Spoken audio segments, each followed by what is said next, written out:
What's up everybody, Matt Maran here for another weekly update. So we have all kinds of interesting news and rumors this week to cover. And so the first thing here is a pretty big report. Take all this with a heavy grain of salt, but here's the report. It comes from Best Car Magazine in Japan. They're claiming that Subaru and Toyota have partnered up again to make an all-wheel drive hot hatch inspired by their 1990s rally cars.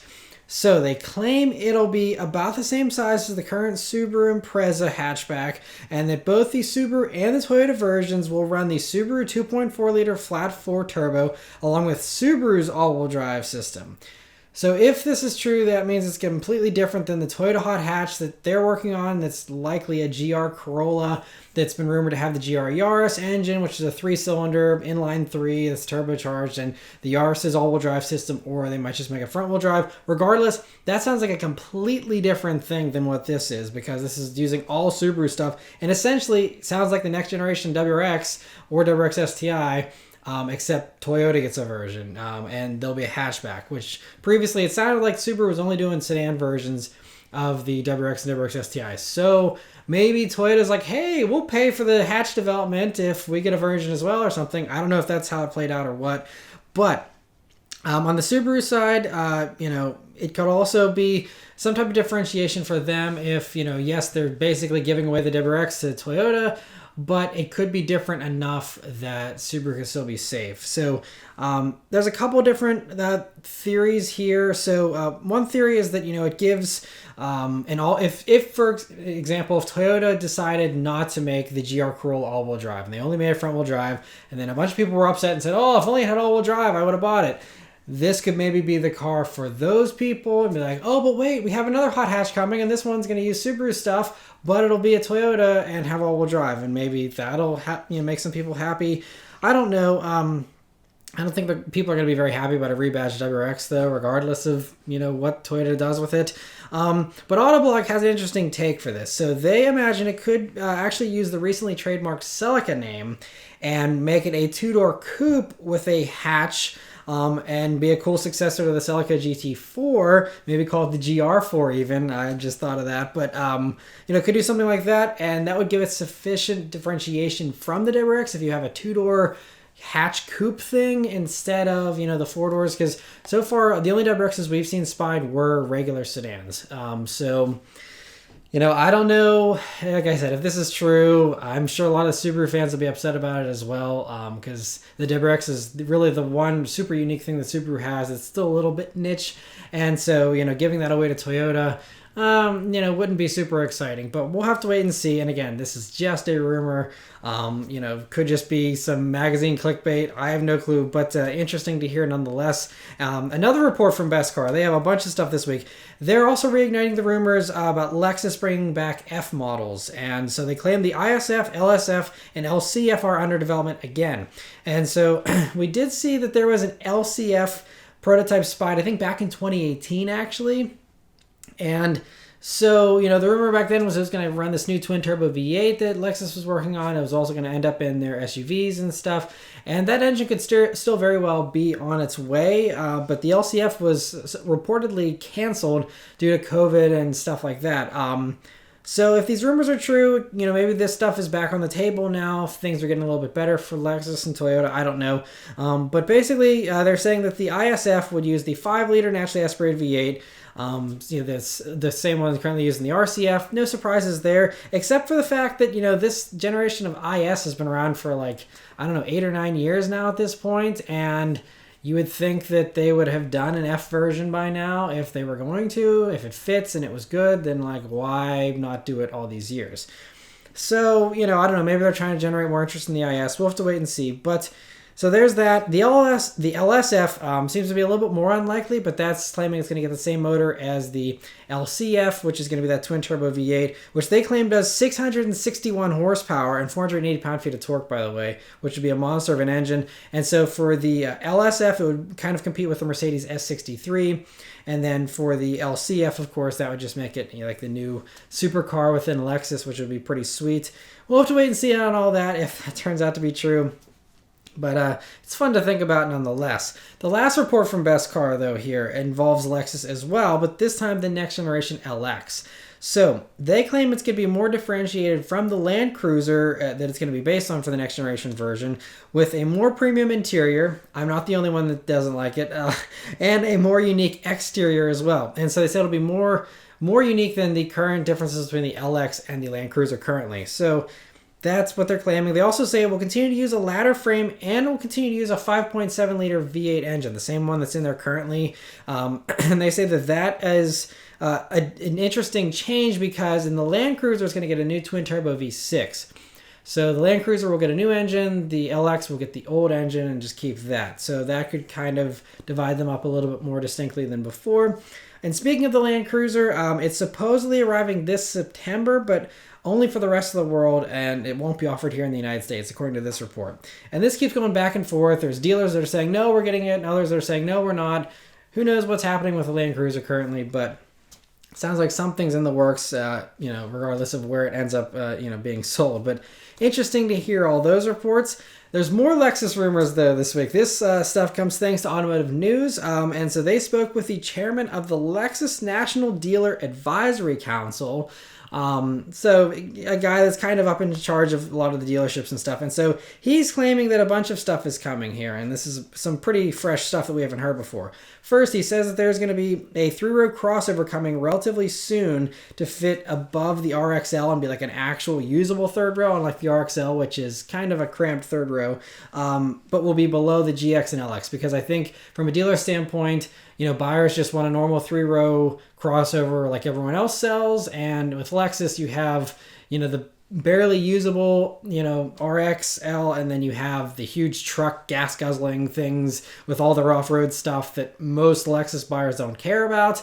And so, I think, and also they don't want to pay $100,000 for, with the LX and stuff, or $90,000, and then even the GX being in the 70s is a little bit high. So I'm guessing this thing would target something in the 60,000 range, but anyway, so there's that. He's also claiming that a flagship SUV is coming, but that model that he's talking about could be the new LX, because he says it'll be a niche off-road vehicle that's going to sell in low numbers, which sounds exactly like the LX.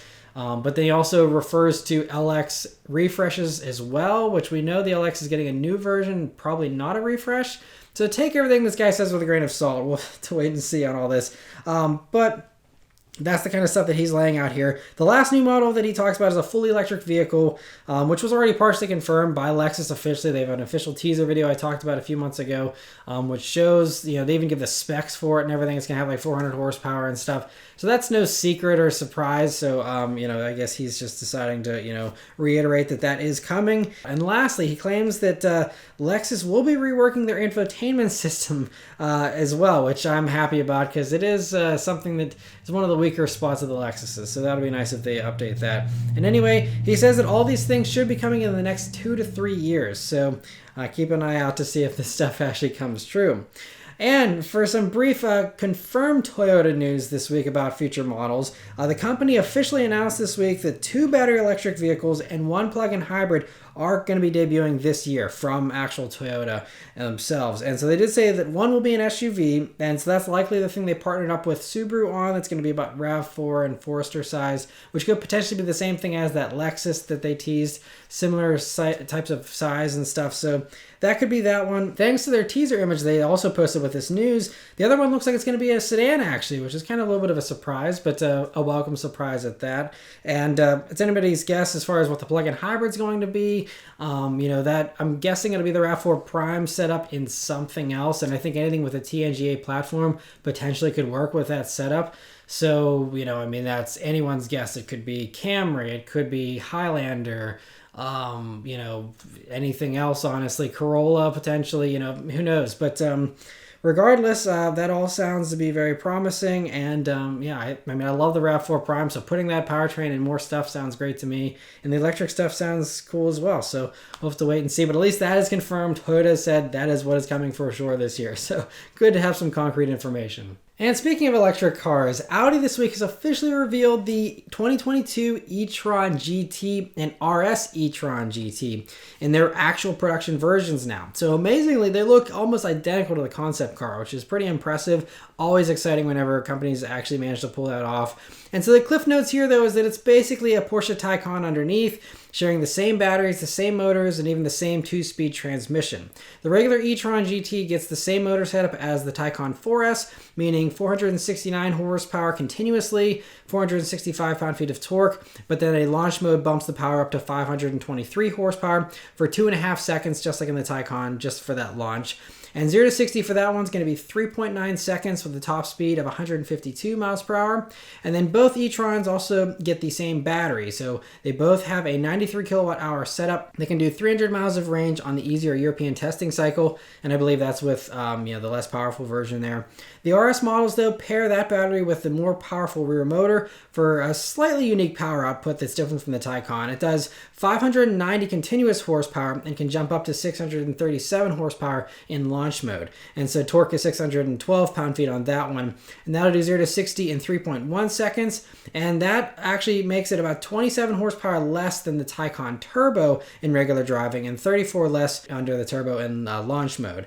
So the Taycan Turbo also gets to 60.1 seconds faster. So we're really splitting hairs here. They'll probably all feel basically the same under full throttle acceleration, but slight differences there where the Taycan Turbo does have a tiny bit of an edge. Other details are that the RS models get a carbon fiber roof for a slightly lower center of gravity and better handling.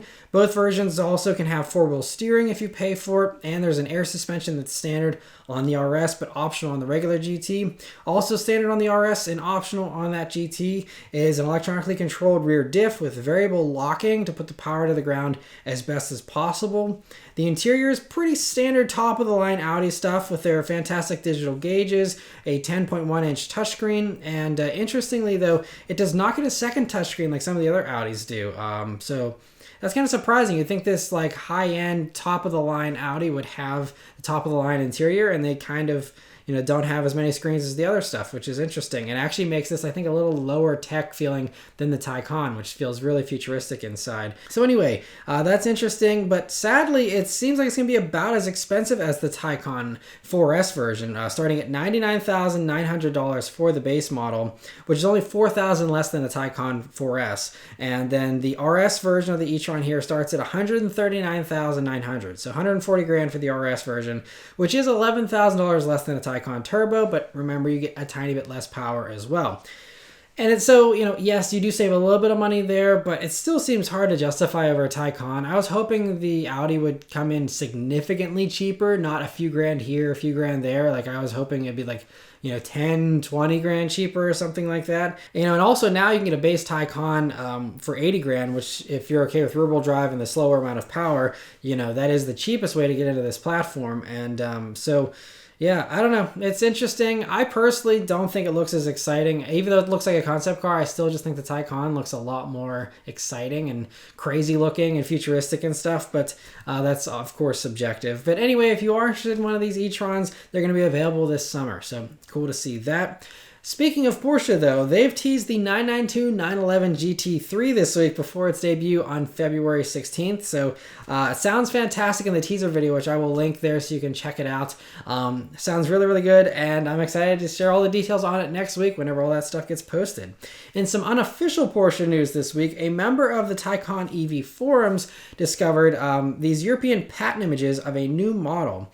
And so it's almost identical to the Le Mans Living Legend concept that debuted last year. And so it could be that they're planning to bring a production version of that to market as a very limited thing, because they have certainly done that many of times in the past. Or it might just be that they want to protect the design and maybe they won't ever do anything with it. We'll have to see, because we do know last year Porsche showed off a bunch of concepts that they've made over the years that they never even showed to the public before last year. And so who knows, if this is just like one of those types of things. Or, I'm guessing, it seems like anyone will, if it's limited and it's limited to, a small enough amount of vehicles, collectors will buy them just because it's rare and, it's like everyone just wants to grab anything that's produced in limited numbers. There's always collectors out there for it, especially in the Porsche community. So I'm sure this would be an easy cash grab for Porsche if they wanted to do that. But it looks cool nonetheless. It has, like Goldwing style doors and stuff, which is pretty sweet. And so, yeah, cool to see that. McLaren this week is also debuting a new car. They just teased this weekend. They're debuting it on February 16th. It's later in the day, but same exact time or same exact day as the 911 GT3, which will be funny. But Anyway, the new McLaren here is called the Artura, and I've talked about it a few times in the past, but this new teaser is, a new image of it here that we haven't seen before. And all we know so far is it's a totally new and unique car with a new hybrid powertrain with a V6, first for a McLaren here, a new carbon lightweight architecture, so it's not a modified version of another McLaren from the past or something. It's totally new, and it also will be a regular series production model. So this is basically, I believe, kind of going to be the replacement for the 570S, is my understanding. And so yeah, interesting to see that, and looking forward to talking more about that next week as well. And just 2 weeks ago, Lotus officially confirmed that they were getting rid of the Elise, the Exige, and the Artura to make room for a Type 131 sports car that would actually be gasoline powered and stuff, and be, kind of a more accessible model that would be sold globally. I talked about that 2 weeks ago. You can go watch that if you're curious. But so just 2 weeks ago, they announced that, and this week we've already got the final editions for the Elise and Exige. They did say they'd, send them off with a bang, and here they are. So the Elise here, this final edition, gets a new TFT gauge cluster, a new steering wheel designed to accommodate taller drivers better. Not sure why they're making that change for the final version. They should have done that a while ago. But anyway, they did that along with unique interior touches. It's also going to be available in some of the most significant colors from the Elise's history, like the azure blue color. It was launched back in 1996, which is pretty cool. It still runs the supercharged Toyota 4-cylinder, but it does 23 more horsepower for its final edition here, for a grand total of 240 horsepower and 180 pound-feet of torque out of that old motor that was from the Celica and stuff. That's pretty cool. The Exige gets the same upgrades, but runs, remember, the supercharged V6 now with its new version that was introduced a few years ago. And so this final version is going to be much more powerful, though, with 3 different configurations. And even the slowest configuration is up 47 horsepower over the old Exige. And so that one does 397 horsepower. And then the top Cup 430 version gets 430 horsepower in a car that weighs 2,447 pounds. So basically, it's like a Miata with more than double the horsepower. Sign me up for that. I would love to drive one of these things someday. It's also the fastest Exige, of course, with a 3.2 second 0 to 60 time with a manual transmission, by the way. These do not have automatics. This is a manual transmission that gets there in 3.2 seconds, shifting it yourself. That's pretty rare, because usually, it's way slower. Even the brand new 911s and stuff, the manual transmission versions are like in the 4-second range. So that just goes to show how fast this thing is. If you can manually shift this thing and still do a 3.2 seconds 0 to 60. Anyway, top speed is 174 miles per hour for that one as well. And like all Elises and Exiges from the past few years, sadly, we will not be getting them here in the States because they do not pass the side airbag crash test standards. And that was something that happened several years ago, and that's why they left the United States, because Lotus didn't want to invest the money to re-engineer them to pass that safety test. That's also the same reason why the Viper got killed off, I believe, and 1 or 2 other vehicles. But anyway, so yeah. But for those of you across the pond, that's an awesome farewell to the Elise and Exige, and they're truly awesome special models. I've gotten to drive 1 or 2 Elises in the past, never got to review one. Hopefully that will change someday in the future, but in the meantime, it's awesome that they're setting it out with a bang. Infiniti this week has confirmed some powertrain details here for the 2022 QX60 this week. And so, since it's based on the same platform as the Pathfinder, not too many surprises here, and so I guess they just kind of spilled a few of the beans here early. So they're saying that the new QX60 will throw out its CVT, just like the Pathfinder did, and swap in the ZF9 speed, which is a great change. Great to hear that. It'll also continue to run the 3.5-liter V6 engine, just like the Pathfinder does, but in the QX60 it will get 11 more horsepower, so a little bit better. 295 horsepower total now for the QX60. Otherwise, though, they haven't said any other details. They just say they've worked hard to make it their most refined and advanced through-road crossover yet, and they didn't announce when they're revealing it, but they said we'll have more to talk about soon, so watch this space. So there you have it, and I'm guessing we'll see that relatively soon. So cool to see that. Jeep this past week, actually kind of along with the whole Super Bowl commercial and stuff, they've teased a new fully electric Wrangler on its website here that they plan to bring to this year's Easter Jeep Safari, they say. And so the coolest part, based on the cutaway animation, is that it looks like it's going to be running a regular transmission and transfer case in a fully electric vehicle, which would not only be great for off-roaders with the transfer case and stuff, but this could be the first functioning electric vehicle with an actual real manual transmission transmission. I'm sure there's a few others that might have done it, for 1 or 2 cars. I know that Ford also debuted at 2019 SEMA a manual transmission electric Mustang, but I don't think anyone's ever seen that car actually move or drive. So I don't know if any of that stuff is actually functional. This sounds like it's something that actually is going to work and is going to be at the Easter Jeep Safari. Be very exciting. Maybe Jeep will be the first ones to introduce a manual transmission electric car. They're, one of the ones that are bold enough to do it, and I think that it would be totally fitting if Mopar was the pioneer for the manual transmission electric car. That would be super cool. So we'll have to wait and see. I'm excited, though, to see more of that, and so we just have to wait till around this Easter for that Safari and all those new models they usually bring out. So exciting to see that. For some less exciting news here, Volkswagen, unofficially, they leaked out the ID.6. Actually, Automotive News China found this on a Chinese government website. So I think any company that wants to sell a vehicle in the Chinese market has to have these pictures. They're always on the same staging platform in all these leaks that we've seen in the past. And I guess it's just for some type of legal thing in China there. So thanks to that, we have a new picture here of the ID.6, which we hadn't seen before. We just seen spy photos of them camouflaged and stuff. So here it is in all its glory. And so, it looks okay. I don't know. The front end, though, just to me looks kind of droopy and weird. I don't know. Maybe it's just me. Let me know what you think about the styling on that ID.6 in the comments. But anyway, as far as the mechanicals go, the Chinese site claims it'll be running the same motors as the other ID models, meaning you get a 201 horsepower rear motor, and then you can have an all-wheel drive version with a front motor that adds on an extra 100 horsepower or so for a total of 302 horsepower. And so it sounds like we'll probably get the ID.6 as well. We love three-row crossovers here in America, so it seems like a no-brainer, and it seemed like Volkswagen has hinted that this will come. We don't have any details on when or, how it's all going to arrive here, but anyway, interesting to see that nonetheless.